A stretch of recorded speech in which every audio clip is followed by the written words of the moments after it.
한 남성이 식당에서 떠드는 이들에게 조용히 해달라고 부탁하자 그들은 보복성 폭행을 시작했고 이내 남성을 쓰러집니다.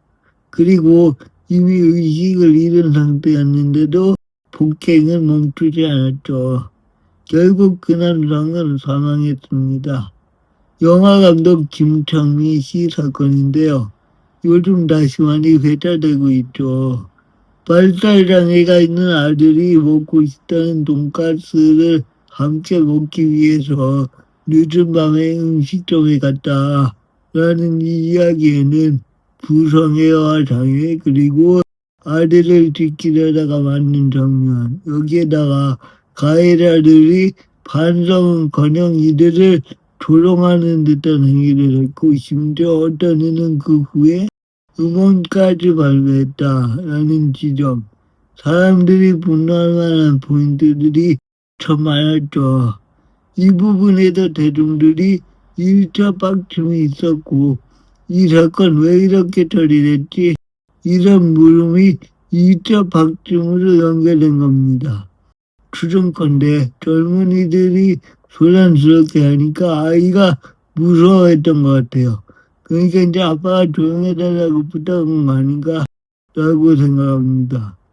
그리고 이거는 폭행에 의한 상황사건 이것도 물론 중요한데 더 크게 보면은 검찰을 지우고 경찰에게 모든 권한을 주려는 현 사법체계의 문제점까지 이것까지 고스란히 담고 있는 거 아닌가라고 생각합니다. 안녕하세요.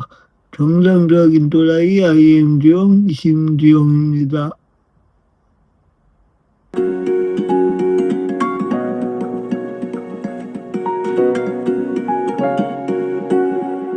이건 작년 10월에 경기도 구리의 한 음식점에서 일어난 일이었다고 해요. 여러 명이 가담한 집단 폭행이었고 CCTV도 있었어요. 근데 초기 수사는 어땠냐? 단 한 명만 입건이 됐다고 합니다. 여러 명이 함께 때렸는데 말이죠.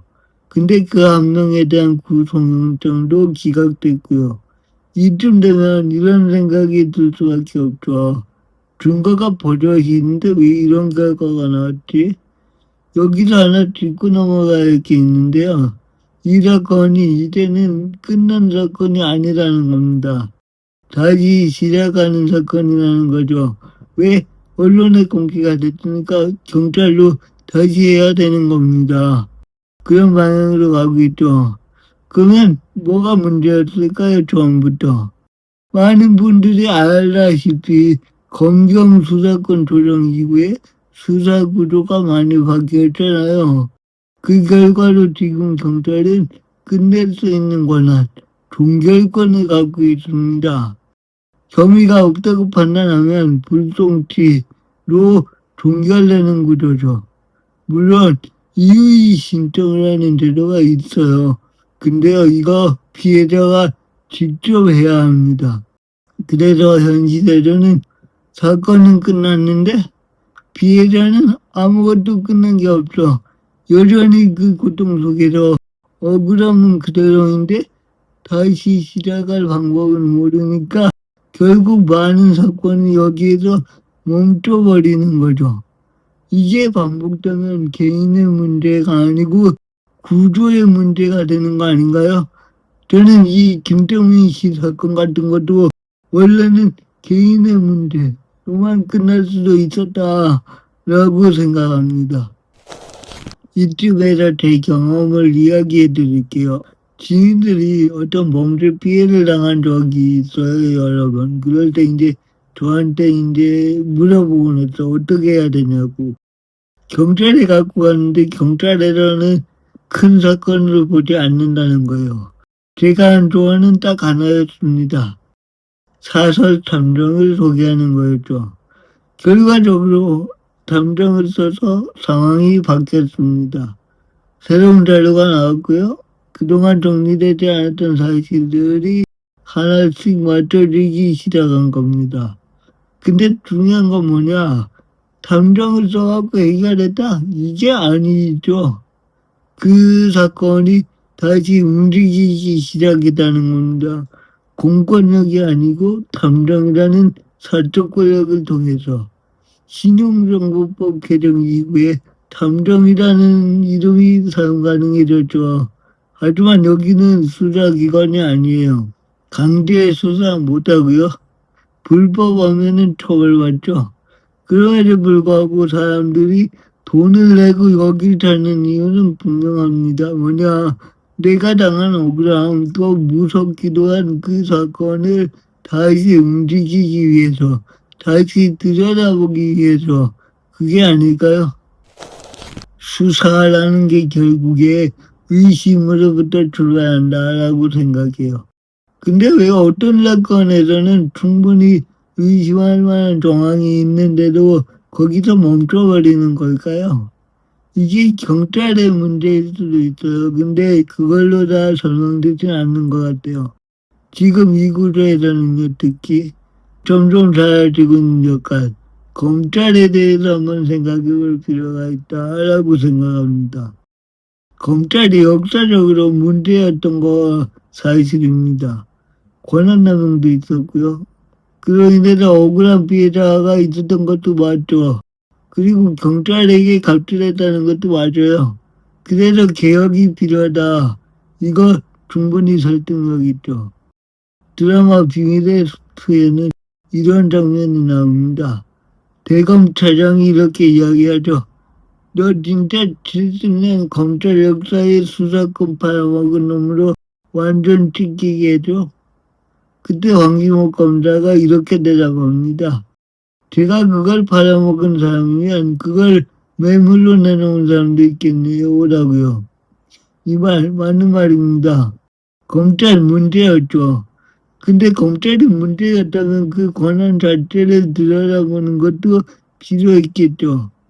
근데 여기서 한번 꼽집어 볼 건 뭐냐. 일반 시민들은요. 검찰보다 경찰을 더 많이 만납니다. 그리고 지금 경찰은요. 사건을 끝낼 권한까지 갖고 있어요. 우리는 검찰에게는 굉장히 엄격한 기준을 적용해 왔거든요.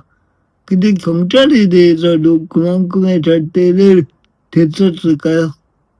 박종철 고문치사 사건, 이런 사건들을 보면요.